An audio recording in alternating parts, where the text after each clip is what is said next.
What do you want? It's a very broad question, but is one of the core enigmas we ponder our whole lives. Well, I guess this is somewhat a part 2 to my Pursuit of Happiness video I made a long time ago, kind of the beginning of my channel. It's been a year since then, and of course the question of what I want to do has come and gone like a toxic ex-girlfriend. I feel like this is a sequel to an amazing, original movie. I beat the final boss, saved my soul, and the people in danger. The mission is over, but the third Death Star has been fucking built, and now there's a new big bad CGI villain to fight. There's no end to this cycle. The pursuit of happiness, I feel, never ends, and even when that time of brief peace has been attained and the struggle is over, that eventually I'll have to do it all over again. Well, I left cross country and track behind, you know that story. Felt like tearing a limb off that you feel you can still move. My friends are there, but distant. My coach is there, but now on to new and better athletes. My memories are just memories and my skill is gone. When I go through old photos and videos, it feels like a different person, not scarred by the events that would soon take their toll. I moved on to what I wanted. I eventually became a boxer, then eventually that led me to become a wrestler. Flash forward to my first day, and I had no idea what I was in for. And holy shit, that is not an exaggeration. My introduction to wrestling was going to the football field and lining up by weight. I'm shy as shit, and to this day, I am happy that Matthias exists, because I wouldn't have survived without him as a partner. Everyone got a partner but me, and the guy next to me, Matt, who immediately took me off guard because he is the most smiley motherfucker that I've ever met in my life. And he came up to me and he was like, "Yo, you don't got a partner? You're 160? Alright, get on my back." And I was like, "Wait, what?" Because the coaches told us that we were doing ladders with piggyback, which at the time, obviously I was confused as fuck. But Matt just looked me dead in the face and said it again, "Get on my back." And like a little shy anime girl, I was like, "Wait, what?" Then the coaches blew the whistle and I just jumped on homeboy's back. Felt like he was doing it effortlessly, which concerned me very much. I was suffering from a fucking asthma attack as he kept going, just by bouncing on his back. So just imagine how 200 yards of carrying this guy on my back in the summer heat would be for me.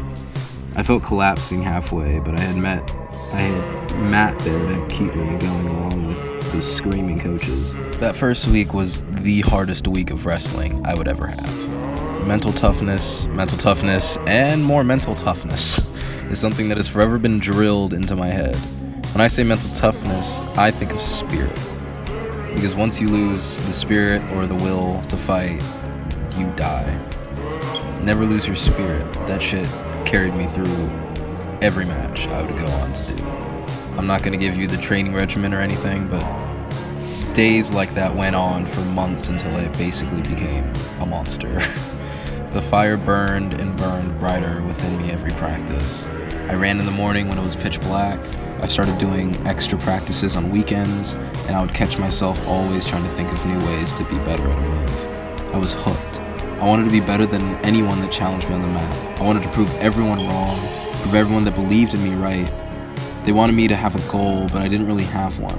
Not a direct one, at least. The varsity wanted to go to state, and some JV wanted gold and T-Cal, or just to win a match in general. I just wanted to be the best. I didn't realize it, but I was back. The runner became a fighter, and the transition was seamless. I got my flame back. Eventually, we got to our first tournament, and I was stressed the fuck out. I never really got to use any of the skills I'd learned. It was like reading the instructions and hoping everything in them would be on the test. You practice on a teammate who lets you take them down, or a dummy in your head. You can prepare all you want, but it'll never be like the real thing. I was called up to wrestle when my stomach turned. I got on my tight-ass singlet and headed over. The guy I was gonna wrestle was just as tall as me, but looked way more built, like a midget Hulk Hogan or some shit. But no one up to this point has ever challenged my strength, so I kinda just tossed any doubts aside. On one hand, I was confident in what little moves I had, but I still kept it cautious. We started the match and immediately I felt how strong this dude really was. Holy shit was all I could think when I tried to club his head or move him because he was a fucking rock. I legit had no idea what to do. So I got fucked up. What ensued was a Looney Tunes cartoon fest of scrambling on the floor. But the dude was so strong that I was more tired than I'd ever been in my life. I would struggle and he'd stop me from getting up. I wanted it to be over so bad, and I was so desperate that I actually punched him in the face by accident. And when he came to tie me up. Oh my god. The show continued until, out of nowhere, a switch clicked in my head that told me, huh, wait a minute. He's in this position, so why don't you try this move that's in the back of your head? Like a main character in plot armor, I said, bitch, you haven't seen my final technique. And using what strength I had left, I cradled and pinned his ass, instantly winning. And I was down the whole match by a shit ton of points. From then on, I placed second in that tournament, and the other guys I faced were way easier than him. Tournaments and matches come and go. One thing, though, is that I placed a lot of my heart in getting that gold medal. My entire first year, I could only participate in tournaments because I am so bad that I couldn't make the JV or the varsity spot. But that's something else entirely that we won't speak of because I am embarrassed to talk about how terrible I am. But I would always dominate at the novice tournaments until I met that one guy who would crush my dreams of ever getting a gold medal. That was the time I almost got it, but was outskilled because this weird German kid who didn't even know how to say the fucking word bathroom in English knew how to flip my ass. Or the Del Oro tournament where I legitimately told myself that anyone that got on the mat against me didn't deserve first place, and I would murder them. That tournament, I fucking destroyed my competition with the best wrestling I feel I would ever do. But even then, in the prime of my season, the last and final guy that I would have to fight for first or second place would be fast enough to take me down before I could react in time, strong enough to throw me around like a little fucking girl, and gain points on me with moves I would never even think to use. There's always a bigger fish, apparently. I got tired of pouring my heart out to get silver. That shit would legitimately make me depressed, and it hurt for the rest of the season. I was tired of second best, of being just good. I wanted to be great. Fast forward to what would be my last chance. I starved myself more than usual, got more sleep, watched my inspirational Muhammad Ali video more than once, all the wrestlers should know this by now, and told myself this was it. It was TCal Championships, baby. We show up for weigh-ins, and I'm mentally preparing myself at every moment I could, listening to Logic or any hype track I could fucking listen to. The whole season I dropped 10 pounds to get to 152s, just so I could have a better chance at winning. But even when I was fucking fat enough for 160s, I would still do it. We weigh in, and like always, I'm dangerously below weight because I over-prepare all the fucking time. I thought of my opponents, mostly one of our own guys on Lincoln who I'd have to go against who already had the JV spot.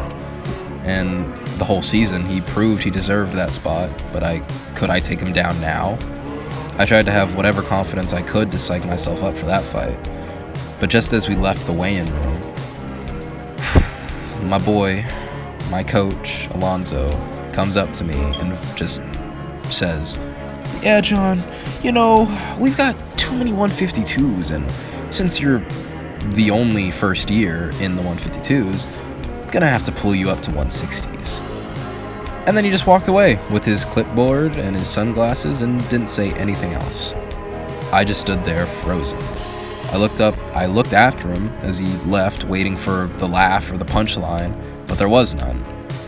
I don't think this dude has ever made a joke in his life. I mean, actually, that's a lie. He has made jokes, but whenever he does, I'm scared because I can never tell if he's making fun of me or if he's being serious. But anyway. Oh, God. Basically, this means that I just dropped 10 pounds to fight people that were 10 pounds now heavier than me. It might not seem like a lot, but 10 pounds in wrestling is a fucking lot. Not because you're carrying extra weight. Bruh, we bench and train with extra weight all the fucking time. It's the thought of someone with 10 pounds more of strength going against me when I can barely handle the strength of 152s at times. And was way weaker now because I just dropped so much fucking weight. Bruh. But I sucked it up and I wrestled. The first match was terrible, just as I thought it would be. I couldn't muscle these guys. My first guy looked lanky as shit, but couldn't match me in strength and speed. Didn't help that out of absolutely nowhere, my stamina decided to, I don't feel like it, to head home and leave me. Just like my first match I ever wrestled, I was tired as shit. But I got off easy by a lucky pin again. I survived, but felt my spirit and confidence just die. If this was what it was like to wrestle 160s, then gold was going to be a fucking miracle. Instead of the 152's JV guy, I was getting the 160's JV guy for my mirror match or my second match that I would have. And the 152 one, I knew for a fact I would get clapped. But this fight was sort of in the air a bit. I knew beforehand he had more experience, the 160's guy is what I'm talking about, and was as strong, if not stronger than me. But there's no way he was faster. I warmed up earlier than usual and thought this would be the toughest match, and I would treat it as such. No one was gonna coach me because it was a Lincoln on Lincoln match, and that was just how it was.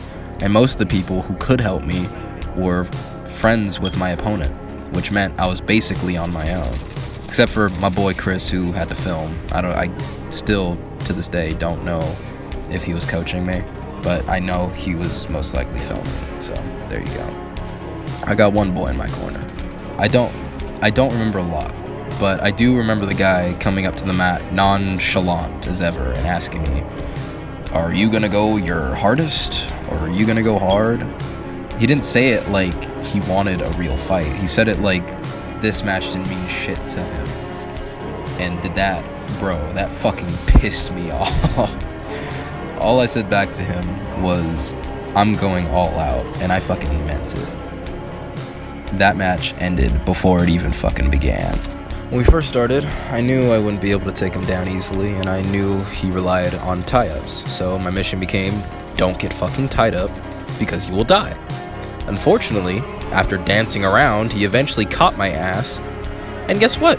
He fucking flipped me onto my back like I knew he would. Now he had 2 points for takedown, but thank fucking God I had my boy Jackson as a partner in the latter half of the season, who instilled within me an ability to fucking squirm out of any pin that anyone would try. Because of countless hours of training with his stupid weirdness, I'd never got pinned in a match, ever in my career of wrestling. When everything felt over and everyone watching was ready to just give up on me and look away, of course, I activated self-revive and reversed my man's reversal, and he got 3 points for near fall, putting him at a total of 5 points. But I got my ass back up and earned 2 points for escape. I was back in from the fucking gulag, boys. From there, he tried to do the same exact shit again, because of course, I don't even follow my own fucking advice of not tying up. But this time, I wasn't falling for that shit again, and used his weight against him. Basically, he flip me, but I say no, I flip you. Now I have 2 more points for a total of 4 to his 5. Since all he could use was his strength against me, I basically used all my strength and hand tricks and shit to keep him down on his stomach, because I knew he'd try to roll out of it. And what do you know? He did. So I held him as he rolled and almost pinned his ass and let him go so he could flatten back out, because I could have tried to pin him outright, but I was down in points and he was strong as fuck. So kind of just wanted to go up in points just in case. I got 3 points near fall, so now I have a total of 7 to his 5. And time. That was only the fucking first round. Jesus Christ. Second round was where it would end. The coin toss happened, and as the world liked to do, it said, "You know what? Fuck you, Johnny," and gave the other guy choice. He chose top, so now it's time to play Speedy fucking Gonzalez. But every time I tried to speed racer my way out of his control, he would just push me out of bounds like a dick. So I let him take me down just so I could reverse him again. And I did. 2 more fucking points, bitch, making it 9 to his 5, and I fucking held his arms down for dear life trying to get a pin. But nope, he kept squirming until he would flatten out to his stomach again, like always. I was up by some amount of points at the time, that's all I knew, and didn't need a pin, but I wanted the fucking pin. My philosophy that whole year was, if you don't win by pin, it's not a win. And fun fact, this guy had talked shit to me the whole year, so I wanted him to know that I wasn't a bitch, and that I won the match without question. Just to, I don't know, earn his respect, or basically tell him to fuck off without saying it. New mission. Ride his ass like a horse until he gives out. If he went left, I went right. If he went right, me go left. If he wanted to go up, I slammed his ass back down. I'm sure you understand what I mean. This strategy relies on the other being an idiot and fucking up, and once he fucks up, you fuck him up, making that basically a double fuck. Wouldn't you know it, this double fuck led to a fucking pin. My signature move in those latter days of wrestling was the armbar, and oh baby, did I use it. I just cranked his arm farther and farther and farther until it looked like that shit was about to break like a twig. And oh sweet baby Jesus, finally, holy shit, he gave up. Right before the pin, I heard him say, I can't do it anymore. And I knew it was over and just waited for the whistle. Last match wasn't as exciting. I knew this was the match that determined everything, but bro, when it happened, it felt like a dream. This guy was nothing compared to the guy at Del Oro, or even my first match I ever wrestled. He wasn't as strong as me, or as fast as me, no matter how hard he tried to look it. I remember him doing these stupid monkey movements to make him look like he was ready at any moment and get me before I could react, but I knew he was bluffing. Just in case, though, for the first time in my year of wrestling, I didn't try to overpower him or catch him off guard, speed trick him, do anything to him. I waited. Initially I waited. But then it just got so fucking boring that I was like, and I'll go first.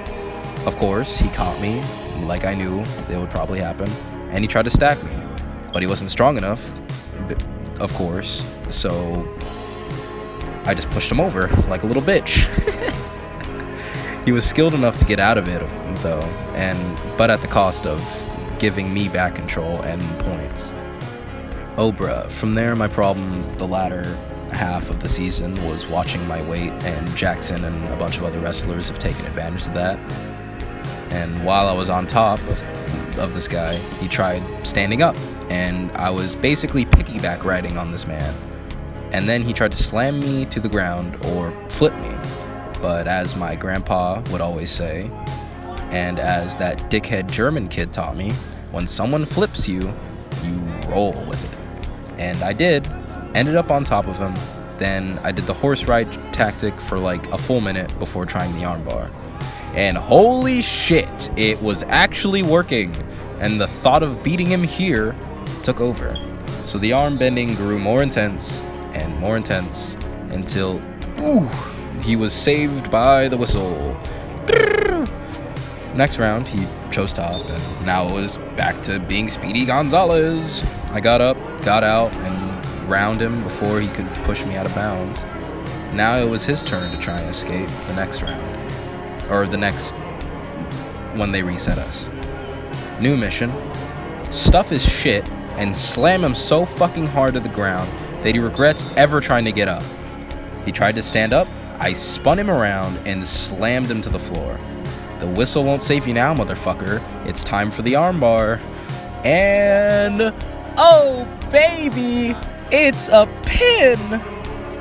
Me winning never really registered until I was sitting alone and thought, holy shit, it's over.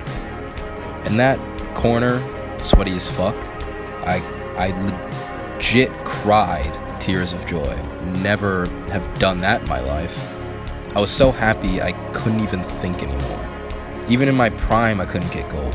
But when all of the odds were stacked against me, I pulled through and got the gold I had always wanted. All the months of training and telling myself that it would pay off actually paid off. Now we're here, after it all. I'm sitting here writing a script for the first time since The Pursuit of Happiness, and we're having an awards banquet in a week in spite of the corona bullshit. I'm still asking myself what I want to do, especially now. College is around the corner. I don't really have a sport right now, and I'm confused as to what I really want to throw my heart into. Do I become a writer, a filmmaker? Do I give up those dreams and grow up to get a desk job or safe job and keep those as hobbies? Not a single person that I can ask will give me a straight answer, because there is none. Someone will say, do what you want to do, follow your heart. What do you do when you don't really know what that is and it's harder than it sounds? I love film, but getting a film degree is useless, and getting somewhere in that industry is purely luck and connection based. The same thing goes for writing. What if I go to school for writing and realize it's not what I wanted, or it's just as convoluted as going into film? Which it is, by the way. Lastly, I love wrestling, or just being an athlete in general, but it's not something I want to devote my life to. I want to devote my life to creativity. I've come to the same road that I did with running, and it feels like deja vu. I'm scared that if I invest too much time into wrestling, it'll turn into what cross-country became. So then, do I treat it as a hobby and not succeed in it as far as I originally wanted to? Or my coaches expect me to? Like, bruh. This is the moment in the essay where I draw some amazing conclusions and wow the audience, but honestly, I've got nothing profound. I'm just as confused as anyone else. I have no idea what to do. I have no solutions or concrete solutions at that. I'm caught in a situation where I could be fucked either way or completely make the quote-unquote wrong decision. However, I have a quote that can help anyone that's stuck in the same position as me, that leads to what I believe to be the best rationale in these times. Whether it be as big as choosing your life's career, what you're gonna eat tomorrow, texting that girl, or doing that new thing. It's whatever you think your life is going to be like, just know it's not gonna be anything like that. Abby from 20th Century Women, a movie you guys should watch.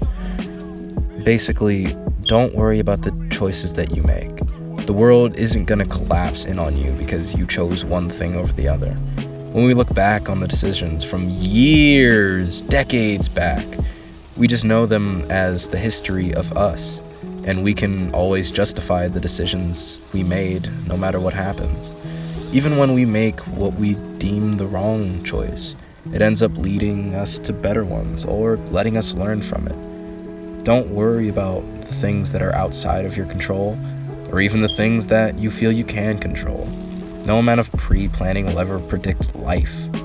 Life is unpredictable and ever-changing. There is no perfect life, just the life that you end up living. Eventually, people end up being who they are, and everything just falls into place in the grand scope of everything. No matter where a choice can bring you, tragic or amazing, if you're truly determined enough, you can find the happiness that we all try so hard to pursue.